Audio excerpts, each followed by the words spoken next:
Welcome to Keene State College, and for all of our students, welcome to room 204, 240 here in the library. I'm Melinda Treadwell. I'm the president and a proud alum of Keene State College. And I thank you for joining us both virtually and in person this evening here at the Cohen Center for Holocaust and Genocide Studies. It is my profound privilege to welcome you to this special evening in this extraordinary space. Beginning in 1983 with the Holocaust Resource Center, growing in 2001 with gifts from Jan and Rick Cohen to become the Cohen Center for Holocaust Studies, and then expanding its mission again in 2009 to include genocide prevention. The Cohen Center is home to talented scholars, to practitioners, and to thought leaders in the international field of Holocaust studies and genocide prevention. Starting formally in 2012, Keene State's undergraduate and more recently our graduate programs in Holocaust and Genocide Studies have been fostering the next generation of leaders for now over a decade. Together, we are building awareness, creating new knowledge and practice, forging tools to fight ignorance and hate, and finding innovative inroads that move us beyond conflict. Now more than ever, the world needs the insights and the hope that grow out of the scholarship and the service and the engagement of our faculty, of our students, of our alumni, and of our community members and visiting scholars who join us here. We are here tonight to celebrate a reimagined graduate program in Holocaust and Genocide Studies. And we are here tonight in the Cohen Center, thanks to those whose generosity has allowed us to build this long history of transformative engagement and critically important international dialogue. So I thank you for being here tonight as we live out the Cohen Center's mission to remember and to teach. And next, I'll turn the lectern over to Dr. Ashley Green, our Associate Professor and Chair of Holocaust and Genocide Studies here at Keene State College.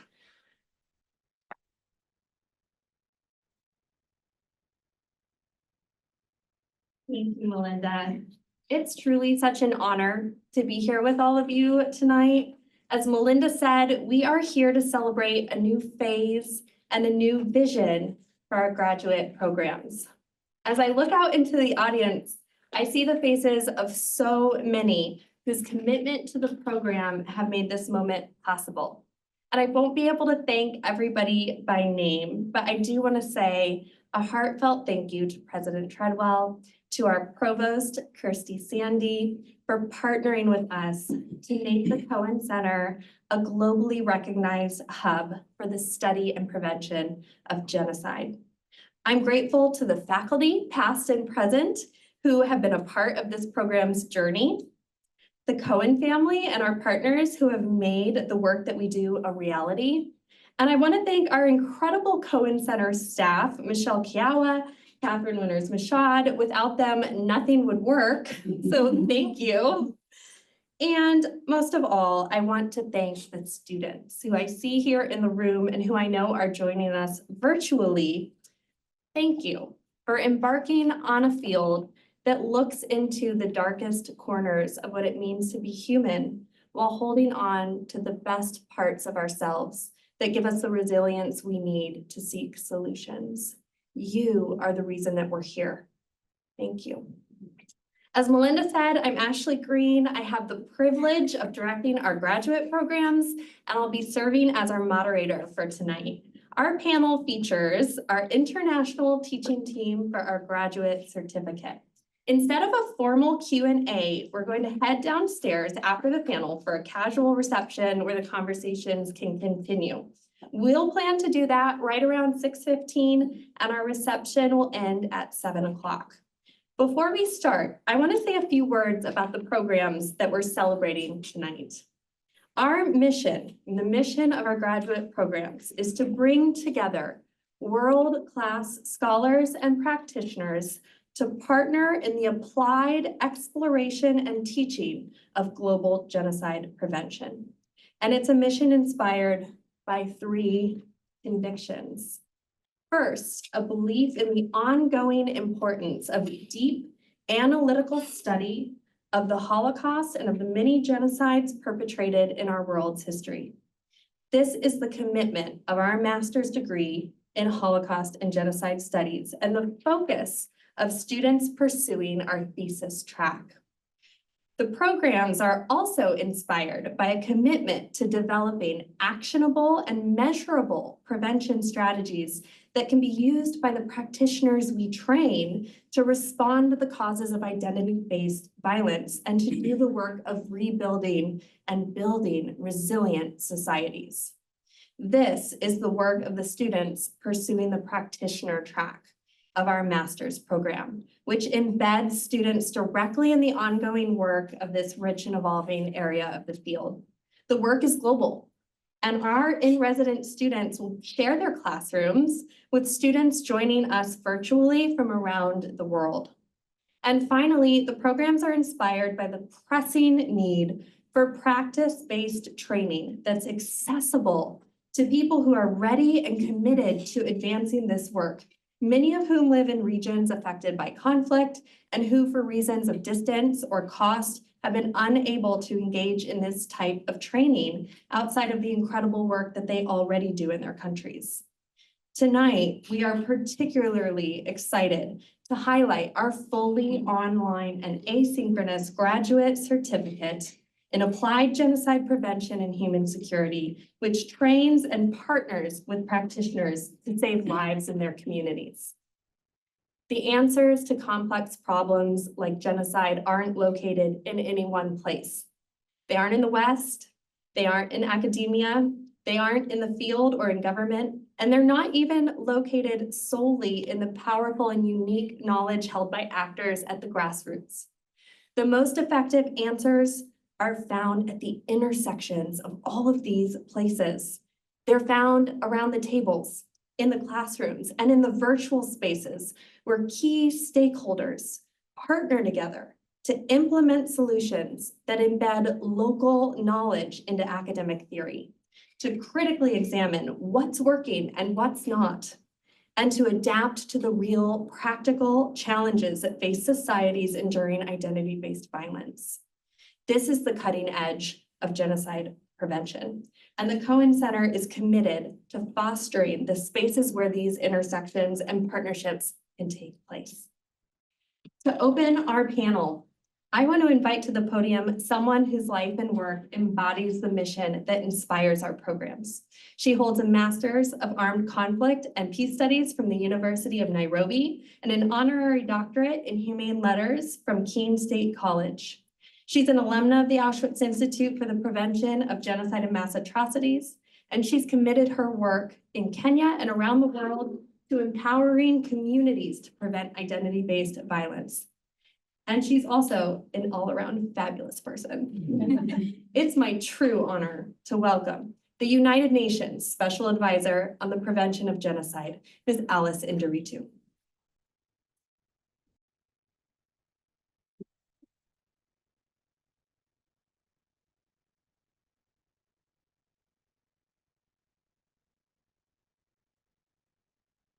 Thank you very much. And I would like to begin by saying President Melinda Treadwell, Dr. Ashley Green, and ladies and gentlemen, dear students, how glad I am to be back again. How glad I am to see some familiar faces here, but also how important these last 2 days have been for me and my colleague Dalila, who is sitting at the front here, to be sitting with these illustrious scholars and having this great discussion about how to take these ideas forward.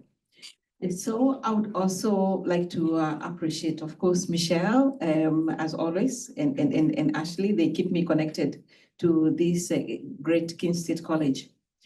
And I know I speak to you at a time of deep and wide global challenges and interconnection as well, when education and genocide prevention continues to be extremely crucial. So I will begin by speaking about a person that any genocide scholar must know, a person whose ideas, focus, and personal sacrifice speak deeply to the work that I do. And I'm of course speaking about Dr. Raphael Lemkin. August 28th was just a few days ago, and it marked the 65th anniversary of his passing. And in his honor, I made a joint visit to his gravesite at Mount Hebron Cemetery in Queens, New York, with the permanent representative of Poland to the UN, Ambassador Christoph.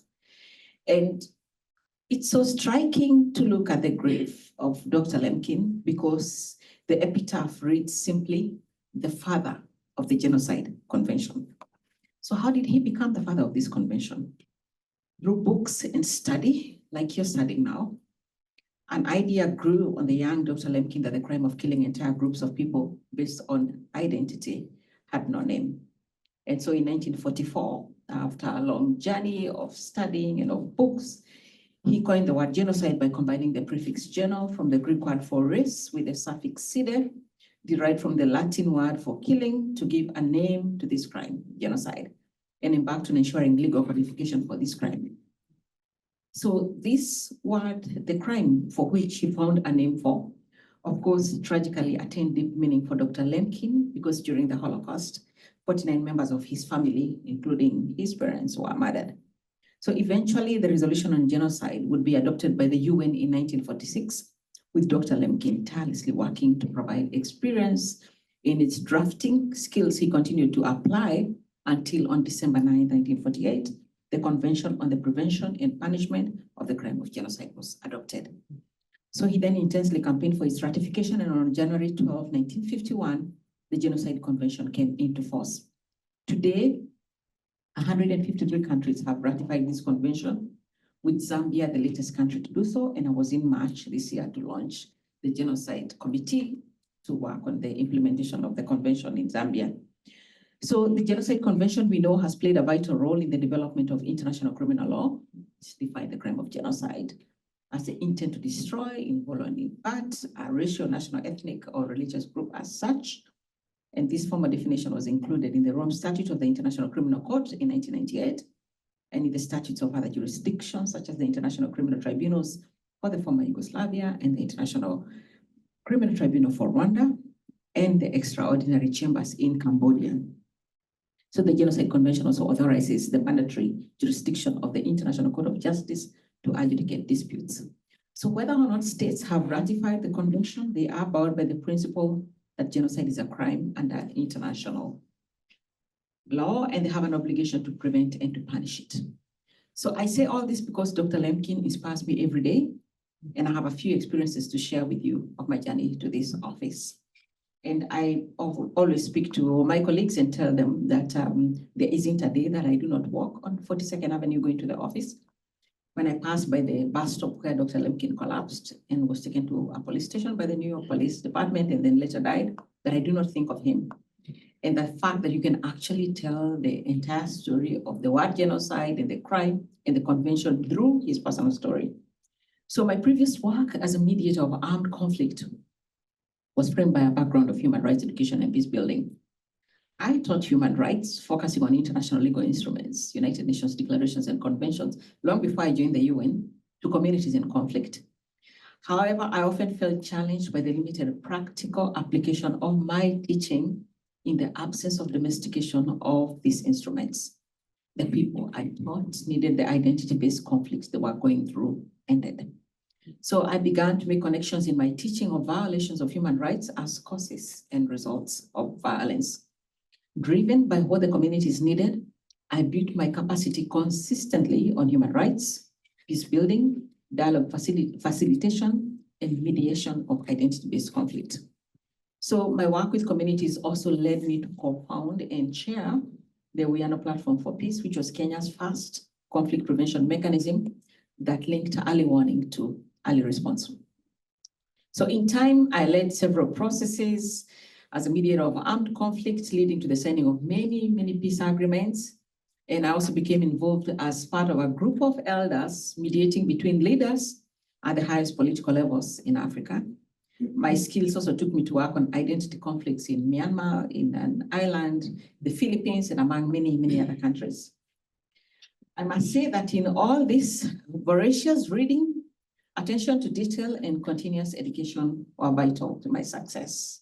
I emphasize, I read so much. I read all the time. I read anything that comes my way, and I'm always on some kind of course.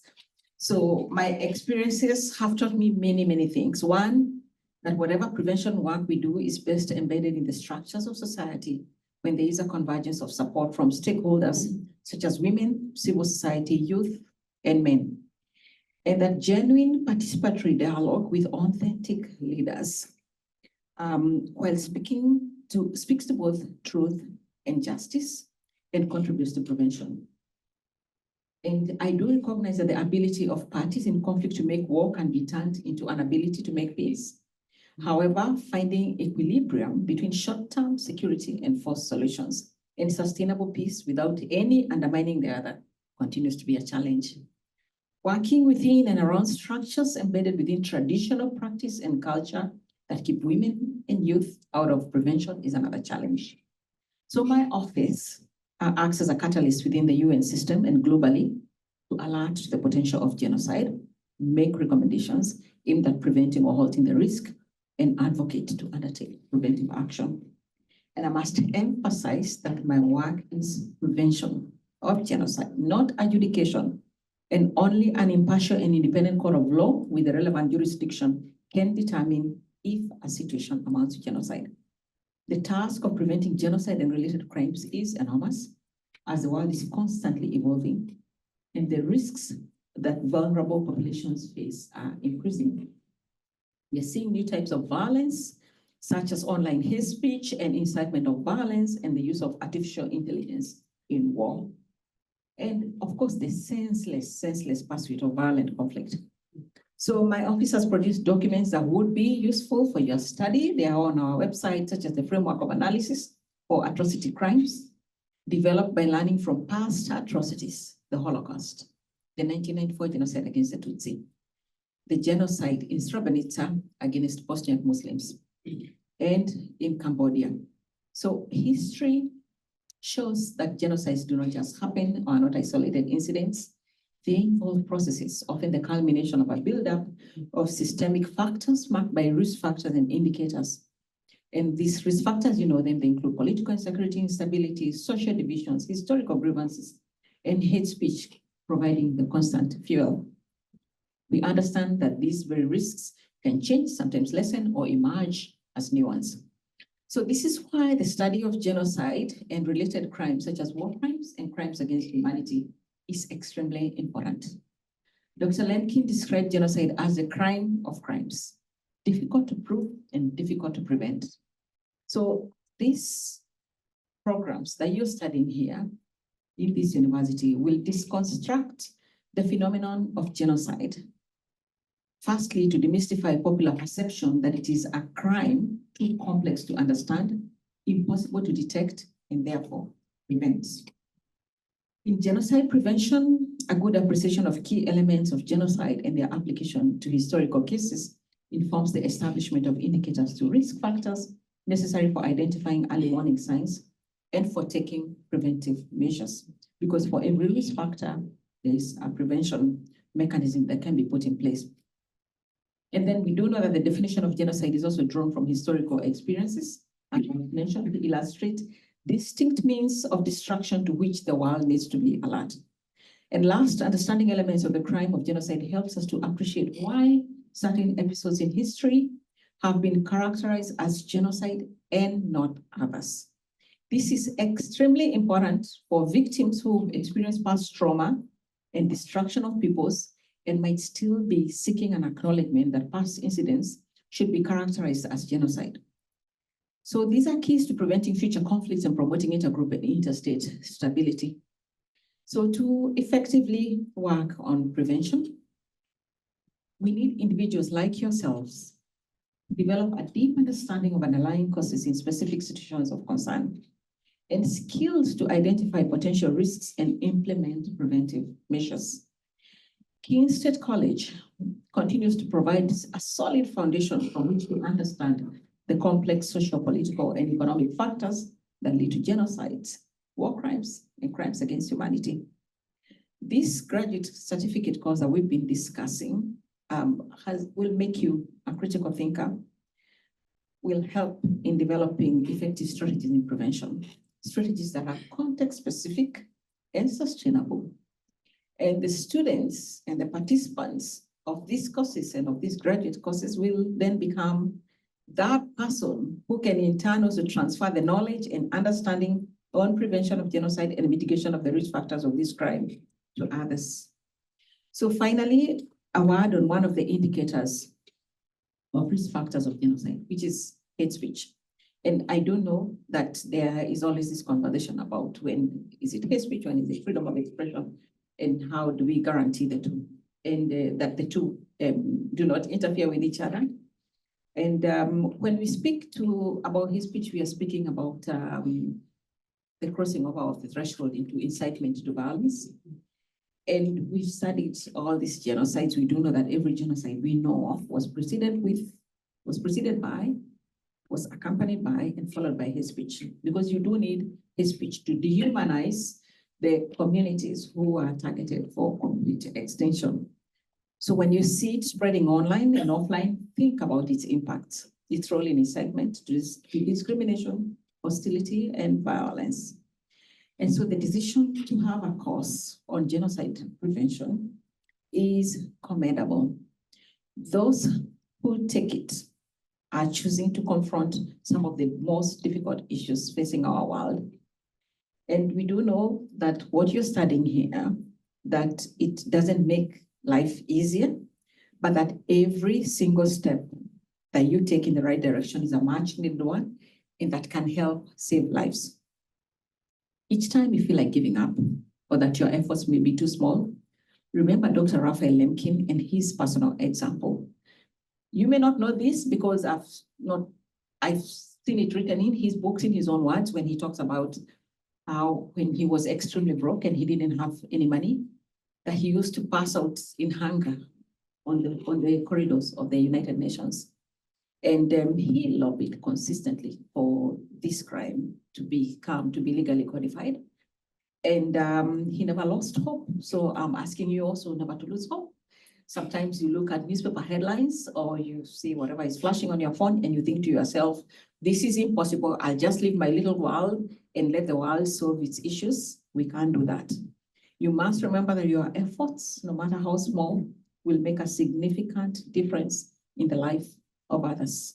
Raphael Lemkin never knew that we would be speaking about him today, 76 years after the Genocide Convention was adopted, and 125 years since he was born, because that was last August 28th to the 125 years.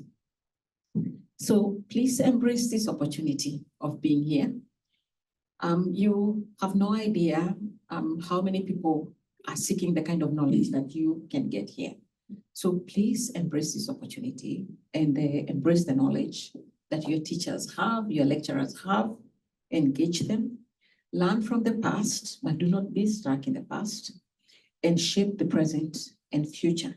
So once again, what a privilege to be here with you. What a privilege to interact with you. What a privilege to stand here. And I must say, what a privilege to be walking around this great city where there is, you just feel like you just breathe out, like just being here, you just feel like something came over me when I came here where I just felt relaxed and I felt I can think while I'm here. And so please enjoy being here. And thank you so much for having us here, myself and Dalila. Thank you.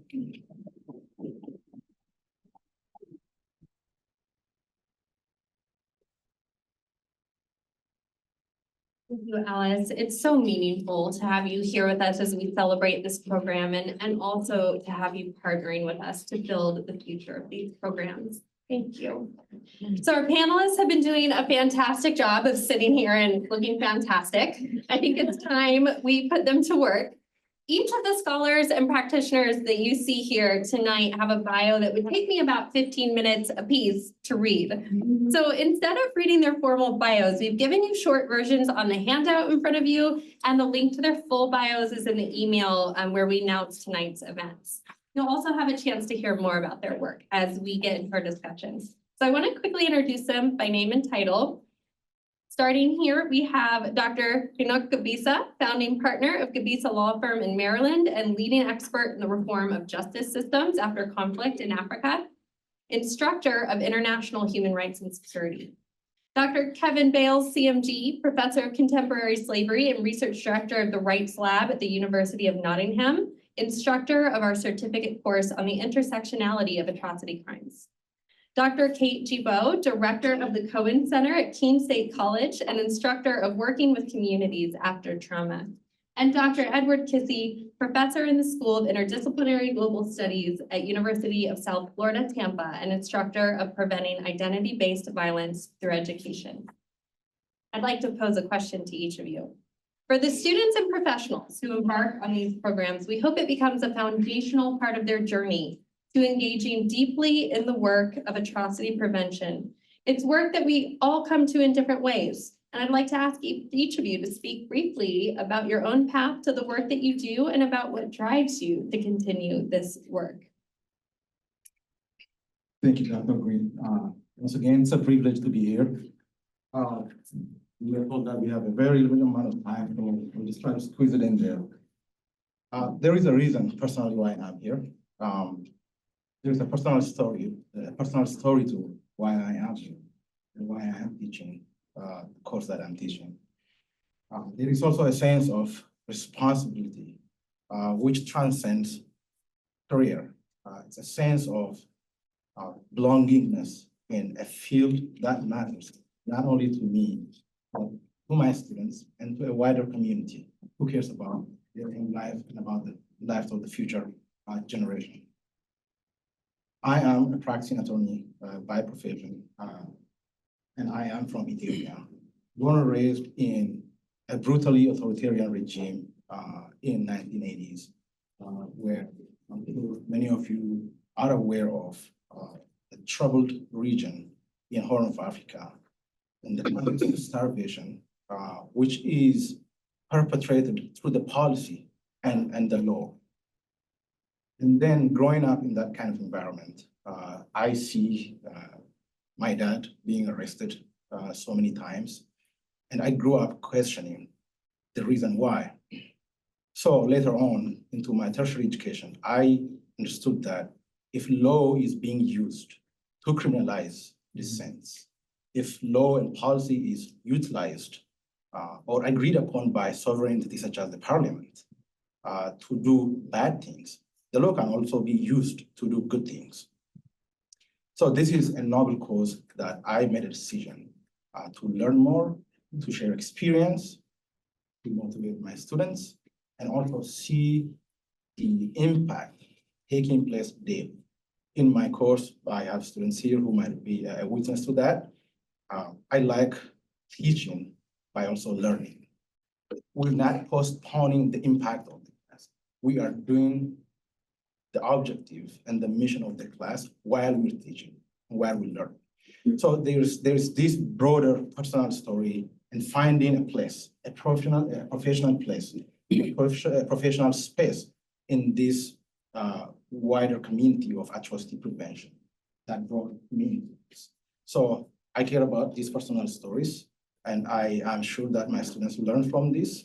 And this is story that has a face that also teaches and a story that also learns. So that's why I'm here. Thank you so much, Dr. Gadisa. Turned it all off. Thank you. Let me say that as when I was your age, in my teens and in my early 20s, I was involved in quite a bit of humanitarian work, but also in anti-war work and in human rights work. And it led me into a whole series of other things that I was doing, and it became really the center of a lot of my academic work. But I want to stop for a moment in that personal history and talk about one afternoon on a lovely spring day when I was walking along. I had moved to be a graduate student in England, in London, and there was on a Sunday afternoon, I saw a little table at this place where in a park, and there was an elderly man sitting at the table, and he had some leaflets and little brochures. And the title on the brochure, the little leaflet said, "There are millions of slaves in the world today." Now, the year was about 1995. And I have to tell you that in 1995, most people in around the world, except for in the places where people were still caught up in slavery, which was almost everywhere, didn't believe there was any slavery. And I looked at that leaflet and I thought, and this was the hubris of youth, right? The real hubris of youth. I looked at that leaflet and I thought, wait, that can't be true because I don't know it already. Right, so man, it was a kid, right? So anyway, but I took the leaflet with me thinking, I just wonder, because I looked inside and there were 3 anecdotes. One about a child from Sri Lanka who had been enslaved as a camel jockey in the United Arab Emirates and so forth. A woman who had been trafficked into sexual exploitation in Europe and so forth. And I thought, well, 3 stories doesn't make millions. But it pricked me and I thought, if this is true, and we really don't know it, then something is terribly wrong. And I began to reach out to other scholars, and I actually reached out to someone I knew at the United Nations over in Geneva. And I said, do you have anything in your files about slavery? And he said, files? We've got cabinets and cabinets of cases of slavery, but nobody's interested in this. Nobody knows anything about this. It started me on a journey because I really realized that we weren't going to understand anything about this until somebody, and I thought myself as a researcher, needed to go deeply. And I went deeply into 5 different countries, sometimes undercover, working undercover, to explore and expose different types of slavery around the world and how that slavery fit into the global economy. Now, that led me to a long career as like the slavery guy back in the academic space. But I want to confess that I'm no genocide scholar. I am this long-term scholar of modern slavery, but I want you to know that I'm joining this illustrious team of scholars because time and again in my work on slavery, I came to see it, how it is a tool, a key mechanism in genocide. That it's hard to find genocides which don't include enslavement. In the field, I've seen how slaves were used to destroy the natural world, even as they were being marched to extermination. I've seen how religion has been used to justify both mass murders and ecocide, the destruction of our natural world. And I've seen up close how violent misogyny enacted by ISIS justified both the commodification of women and girls. For example, their sale in online auctions after they had been captured, and in the occupation of their wombs in order to erase their identities through genocidal rape. These intersections multiply atrocities and often confound our understanding of the crimes against humanity. And I see it as my job, our job, to shine a very strong light on how these crimes work together and how they intersect and how they support the genocidal process. And if we can begin to unpack those intersections and understand what's driving what when, we might begin to be able to achieve prevention. Thanks. Thank you so much, Dr. Bales. Dr. Gibo. First, who is Dr. Gibo? Kate DeConnick. I just got married a couple of weeks ago, so if you're wondering about the name. Exciting. But yeah, so this question of journey and origins, I think, is always such a difficult one for me because how do you trace the key moments in anything, right? And how do I say how I ended up in the work that I'm doing today? What were those key turning points? I think what I would say overall for me is that it's been a lot of happenstance and coincidence, and it's also been personally pursuing things that I am passionate about and relationships. So those are kind of the 2 themes that I wanted to just say a word about in my very brief word here. So when I was an undergraduate student, I took a course to fulfill a gen ed class that I thought was going to be miserable. And it was called Religion and Terrorism. And I was just like, I'm not that interested in religion, right? But the course and the way that it was taught, the pedagogy really sparked so many important questions for me. And it pushed me down this whole track where I imagined myself someday becoming a journalist with expertise in religious studies as my background. Fast forward to another moment a few years down the line. I was a graduate student doing my studies at that point in religious studies, and I went to visit a friend in New York. And while I was there, I was in Lower Manhattan because she was working her shift at the bakery and I had nothing to do. So I was like, I'm gonna walk around the city by myself. And I stumbled across this walking tour that was taking place in Lower Manhattan. And it was led through a site that no longer exists today, but it was called the 9/11 Tribute Center. And it was focused around the stories and the experiences of people who had lived through 9/11, either as survivors, as first responders, as community members who were affected and lost their homes, and so on and so forth.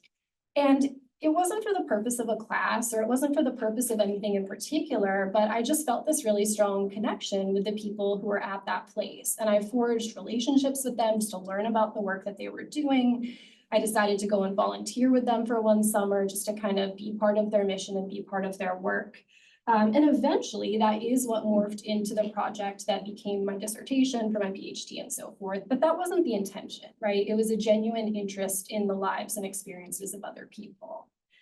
And those relationships that I forged at that first site also led to work with other communities across the nation and across the globe, who they introduced me to, or through the work that we were doing, we gained exposure to at that site. So sometimes it's just these little moments, right, that kind of ripple out and affect your life in ways that I don't think people always anticipate. And I'll just say, because so much of my work is centered around working with communities that have experienced some form of trauma, there are also ways that I've come to see the lessons that I've learned about post-conflict societies as more embedded or endemic and ongoing in our everyday world. So while I was living in San Diego before I moved back to New Hampshire a few years ago, I did a lot of work with the community of unhoused folks there, who were, housing insecure, food insecure, so forth. And just realizing that so many of the lessons that I learned in working with other traumatized communities of sorts really applied to people in our very community in San Diego too, right? So thinking about the macro and the micro and how those things can also intersect. So I will end just by saying the advice that I always give to students, and if any of you are from my class or here tonight, I've been really hammering this home, is to develop like relationships and curiosity, right? And if you let those things carry you and you let them really drive the work that you do, I think that that is what will sustain you in really difficult times, because this is not easy work that any of us are doing and that our students are doing. But if you really have a sense of purpose and meaning and people who are driving it, I think that's central. So I will end my TED Talk there. Thank you, Dr. Duo. Dr. Kizzy. Well, thank you very much. And I think all the experiences that my colleagues have shared are actually reflected in my own. I came to the study of the Holocaust and the comparative study of genocide by accident, and then later by conviction. By accident in the sense that, like many African students who were lucky to have scholarships to come and study in North America, I wanted to become a diplomat. Work at the United Nations, possibly go to work in a suit and a tie, travel the world, make money, go and build a big house for my parents in Ghana, in West Africa, where I came from. But as it often happens in colleges, by some tremendous happenstance, I got the opportunity to work with some of the eminent scholars of Holocaust and Genocide Studies. I shall refrain from mentioning names. I had the opportunity to do my graduate work at Concordia University in Montreal, Canada, where I was privileged to work with a very famous Holocaust historian who lost a considerable number of his family in Poland. He was a Polish Jew, or he's a Polish Jew. He is the one who actually introduced me to Holocaust history. And as one of the pioneers of comparative genocide studies, because at the time in 1991, when I started my graduate work, his work was the only work about a comparative study of genocide. And he said, wouldn't it be nice if you became one of the pioneers of genocide studies. So I decided to rethink my quest for international diplomacy career. And then I began to work on the Holocaust and comparative genocide. So in a sense, I came to this intellectual enterprise by imitation, by adoption, and by appreciation. Imitation and adoption of the finest scholarship of my mentors, and appreciation of the singular contributions of their work to knowledge. And I thought that perhaps, as President Treadwell mentioned, that I could also make innovative inroads into genocide prevention practice. And how can I do that? Like Professor Gabisa, I was born in an African village. And in that African village, I was raised on local maxims and mores and values and logic. My people never wrote anything down, but we embodied our philosophies of life in our folklores and our proverbs. And so I brought to Holocaust studies and genocide studies a range of African communal maxims and axioms that have actually served me well in this enterprise. One of the reasons why I decided, perhaps for the first time, as one of the pioneers in this field, to incorporate Holocaust history into African history and African history into Holocaust studies, is that there is a communal proverb among the Akans, the ethnic group from which I come, that obi ekwai enche nasi obi diem. Translated in very simple ways, it does not take long for one person's path to his farm to intersect with another's. That is as close as local conceptions of intersectionality as you can think. And so I began to feel as an Akan that I am also implicated in the suffering of Jews. And as I embark on teaching preventing identity-based violence through education here at Keene State, I will be bringing to that course the role of communal knowledge and community knowledge systems in creating the context for atrocity prevention. Thank you so much, all of you. For our next round of questions, I'm going to ask a specific question to each of you, and I'm going to ask our panelists to attempt to do this about 4 minutes apiece. Dr. Gabisa, you have taught in law clinics at Washington Lee University. You've co-taught international criminal law and human rights courses. You've represented high-level terrorist cases, including the mastermind suspect of the 9/11 attacks.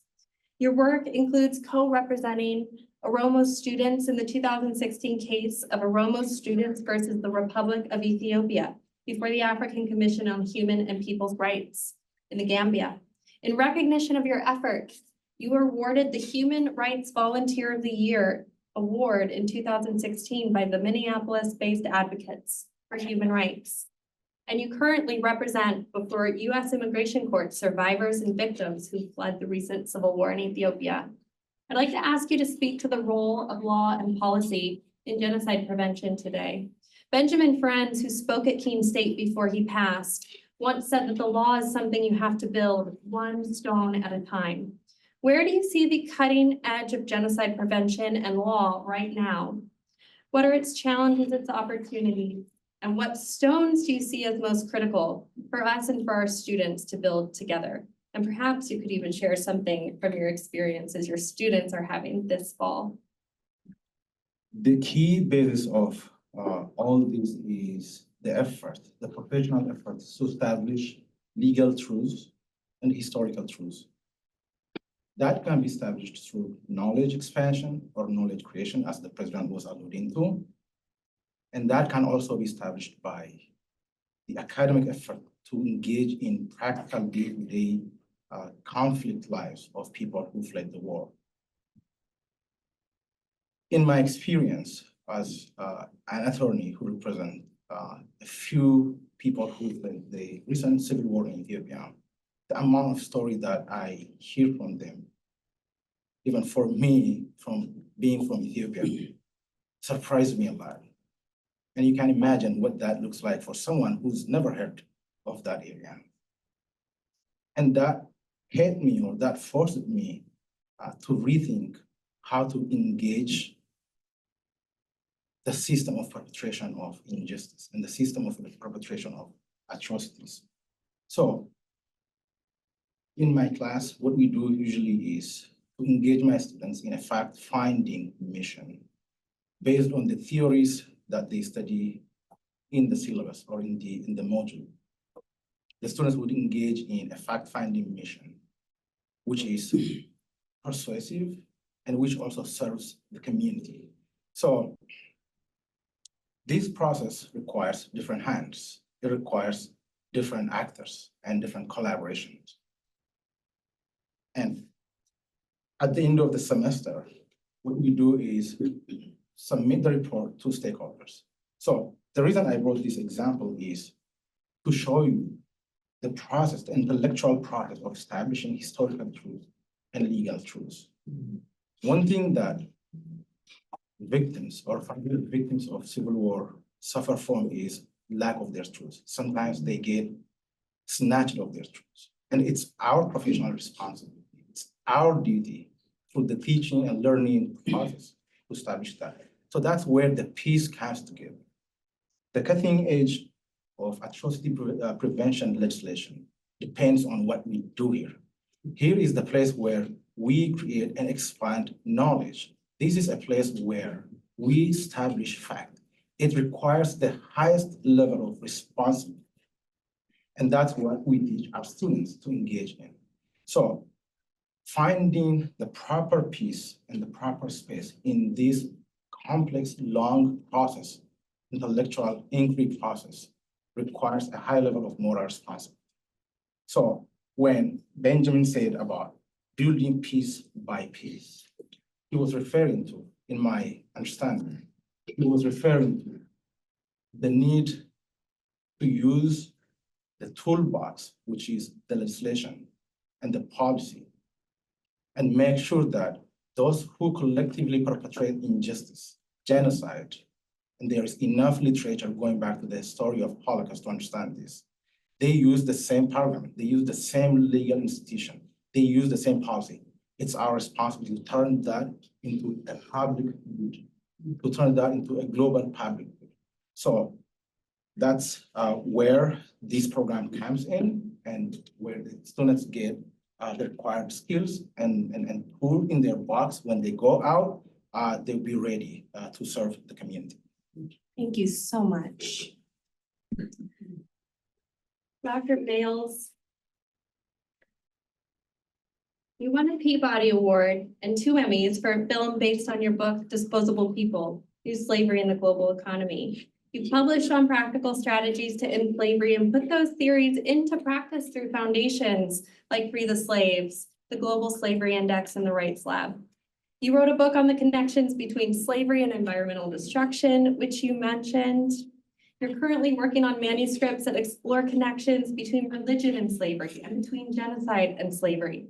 And you're a member of the interdisciplinary team of mathematicians and social scientists drafting the Edinburgh Brown Guidelines on the legal parameters of genocide.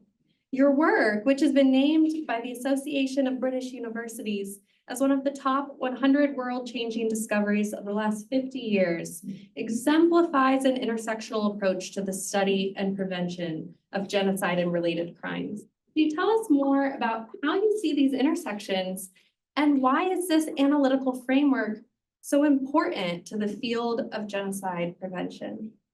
All in 4 minutes. I know it's hard. I'm going for 3. I did a lot of field work. I don't do much field work now, but I've done a lot of field work in the past. And one of the things that when I went out and said, I've got to look up closely and carefully at situations and in which slavery is occurring. I've got to understand what's the economics behind this. Why is this actually profitable for the people who are enslaving? How do they obtain slaves? I found an awful lot of hereditary slavery. I mean, in different parts of the world, it's all over the place. But then I also did work in places like Eastern Congo. And in Eastern Congo, when I went there to study things like how slave labor was being used to mine, and I mean small children with hammers, the coltan and the cassiterite, which goes into our electronics. And I was having to creep around in the woods to get a viewpoint and to talk to people like this. I began to realize, but this is all being supported and driven by armed gangs. Some of these are gangs from across the border. Some of these are Congolese gangs. Some of them are other groups and like that. And they were, in a sense, taking this horrific situation of a civil war and monetizing it through slave labor. And it began to wake up in my mind. That was just one of the examples. I mean, I could go to Brazil and tell you almost exactly the same story of how people were tricked into working in charcoal production. When you think charcoal production, that's about barbecues. Well, actually, no, they don't have any coal in Brazil. So to turn their iron ore into steel, they have to use charcoal, handmade charcoal from wood. And that steel comes right here. Their major market is the United States, and it's car parts, it's plumbing fixtures, it's the kind of stuff right here that holds the stuff up and together. And it's all about indigenous peoples. It's all about survivors of when there were African slaves in Brazil, the people who are oppressed on the lower ends of the economic ladder. Again, and yet put into a situation in which they are destroying the natural world as slave workers in order to feed corrupt criminals who are making huge profits of what they supply to an international market for steel. And we all understand that steel's all around us. Yeah.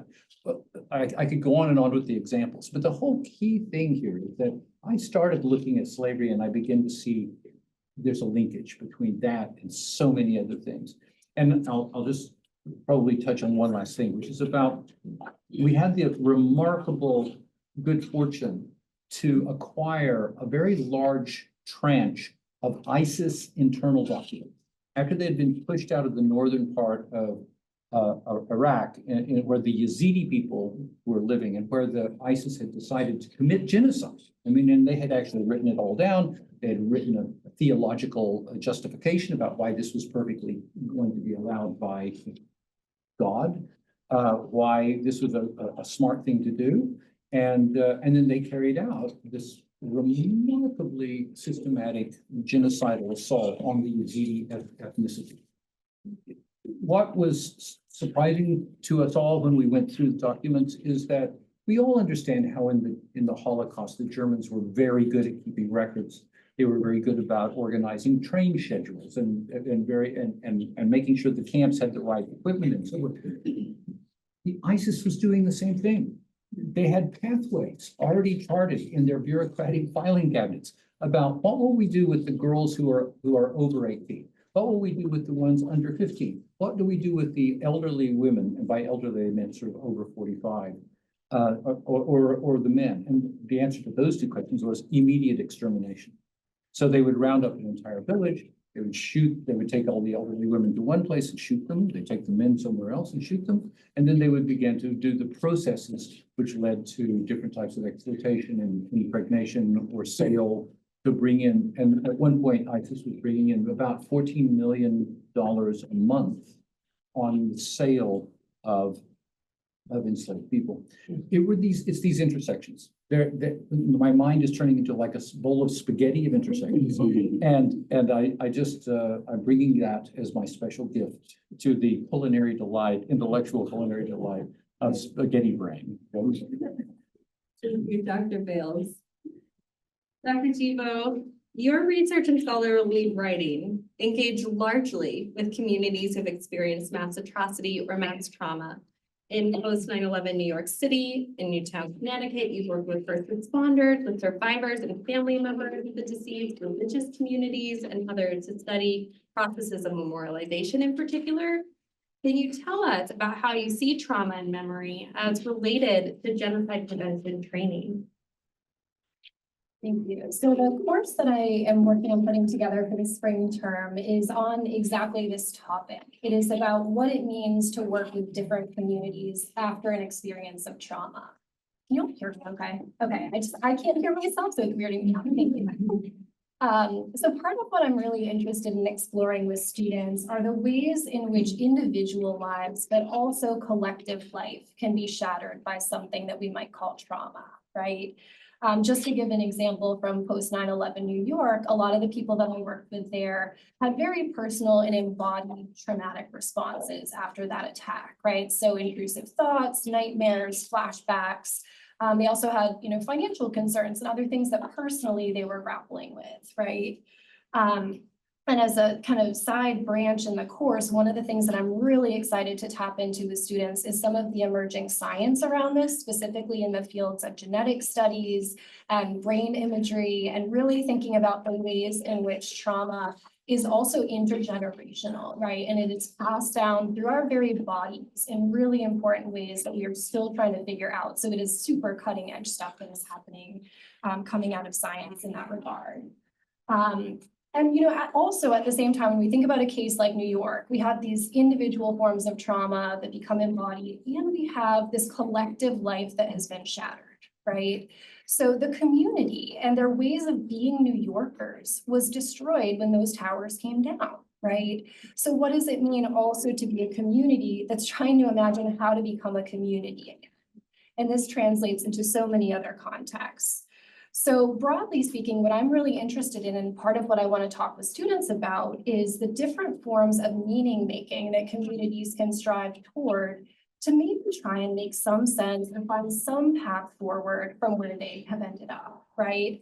And we've been talking a lot this week about culturally specific and culturally attentive ways of thinking about how this can play out in really diverse ways across the globe.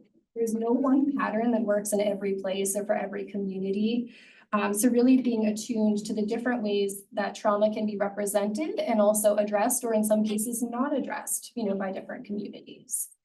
And I think one thing that is core, though, that I really want to spend a lot of time with in the spring is thinking about what it means to ensure that both individuals and communities have an opportunity to demonstrate their own agency in the wake of something that may have left them feeling powerless or kind of subject to someone else's control. This aligns really nicely with a lot of the principles of trauma-informed research and practices that we're seeing across higher education and other sectors, in the US and elsewhere.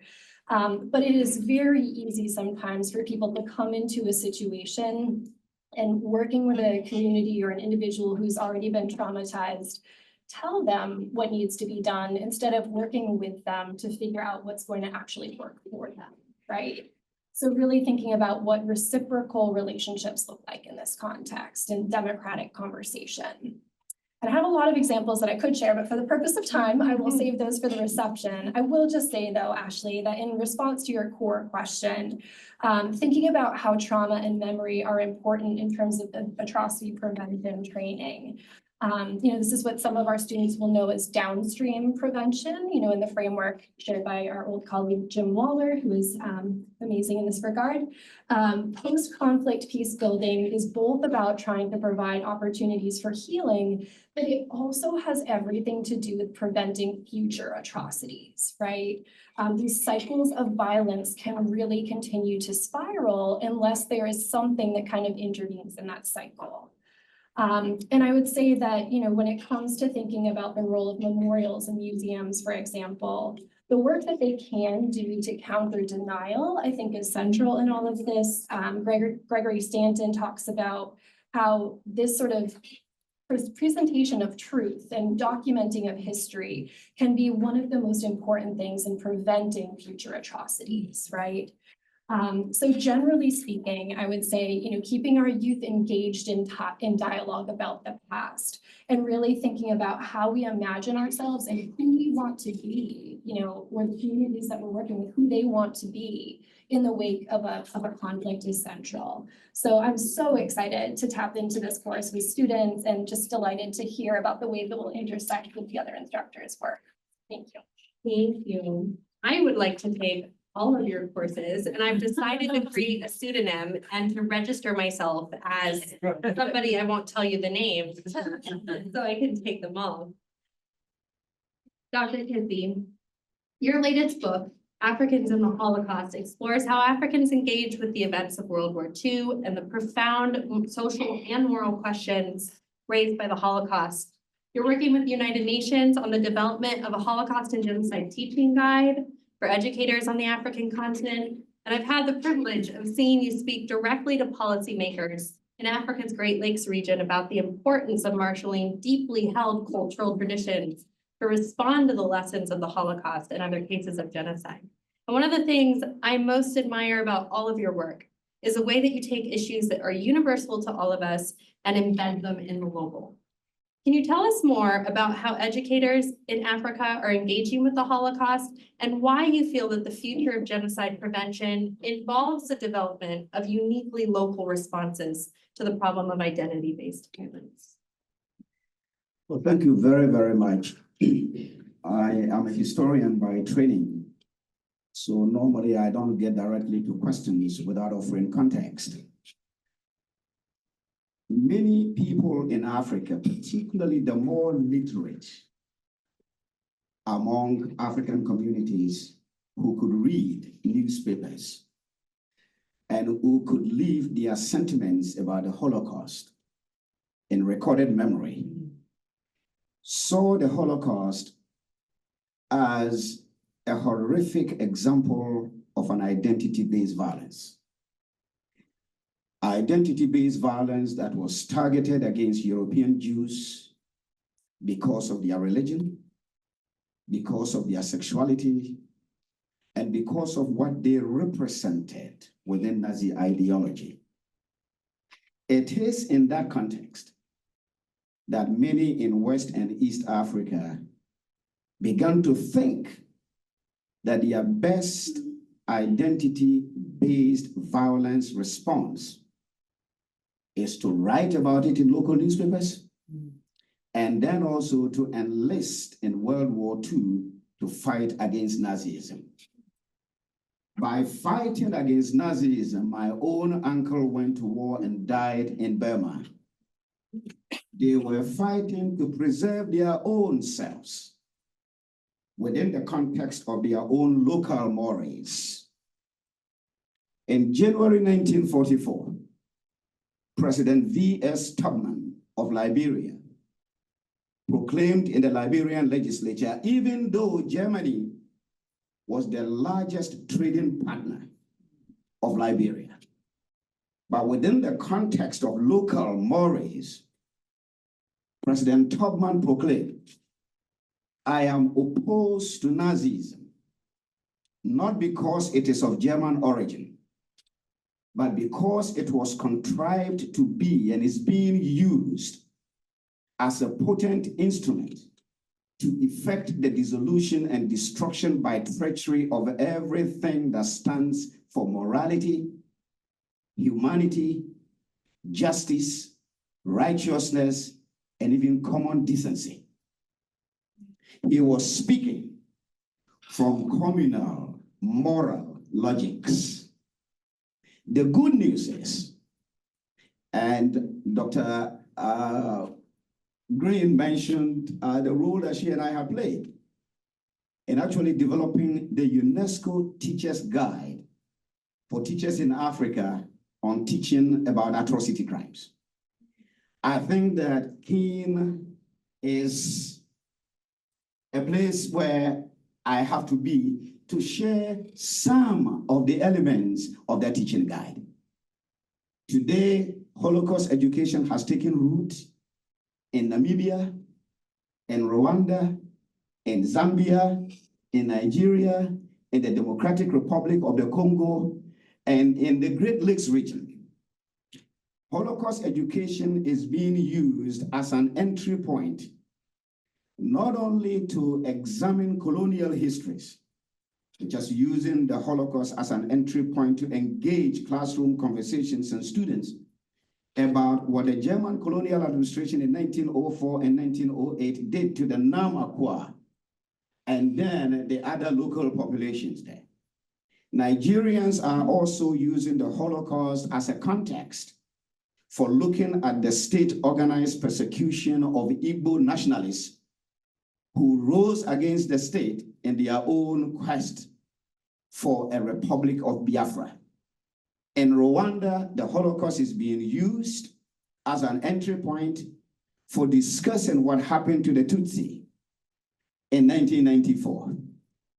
But the bad news is, whereas Holocaust education is being used in many of these African countries to interrogate the past for good measure, Holocaust education in Africa is yet to proceed to the next frontier that Ambassador Nderitu mentioned, the practical application of knowledge. How Holocaust education can be used to discuss the role of prejudice, the role of dehumanization, and then how identity-based violence is very similar to what happened in the Holocaust.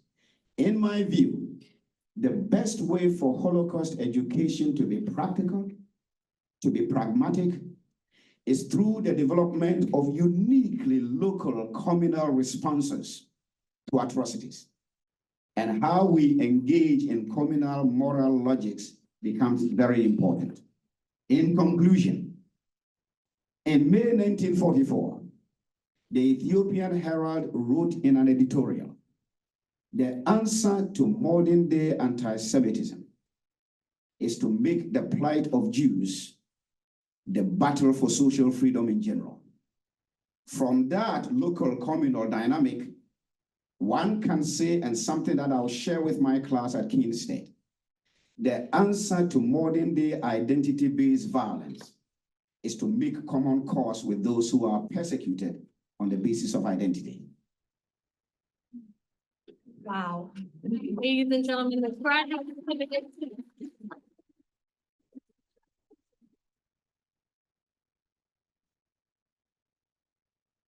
As you can tell, we are so incredibly fortunate to have them. And I am so excited. And I can already tell there are going to be some incredible conversations at our reception downstairs. So to close our time together, I want to thank the panel and each of you who came to support the programs tonight by returning to the reason that we're all here, our students. And I want to tell you about just a few of our cohort of spring 2025, whom you'll be teaching in the upcoming year. Katie, a high school history teacher in Derry, New Hampshire, who teaches classes on Holocaust and Genocide Studies. Oren, a journalist from South Carolina, committed to advancing global awareness of atrocity crimes. Frida, an author and survivor who lost her entire family in the 1994 genocide in Rwanda. Ali, Keene State alumna of the class of 2014 and vice president of Canvas America. Colin, Keene State alumna of the class of 2021, researching the Albigensian genocide in the 13th century with plans to pursue doctoral work. Chi Tak, a practicing electrical engineer in Kuala Lumpur, Malaysia, and a survivor of the 1969 pogrom of ethnic Chinese minorities. Peter, Keene State College alumna of the class of 2023, pursuing an interest in conflict photography. And Hannah, an early career academic librarian in Nebraska, working on projects related to Holocaust remembrance and genocide awareness. I wish I could name them all. Thank you for training this incredible cohort of students and practitioners, working this week alongside you, this incredible team, and in partnership with the UN Special Advisor and her office, Dalila, on the long-term visions and opportunities for these programs. I can honestly say that I cannot wait for what's to come. Thank you. Enjoy the food downstairs and the wonderful company.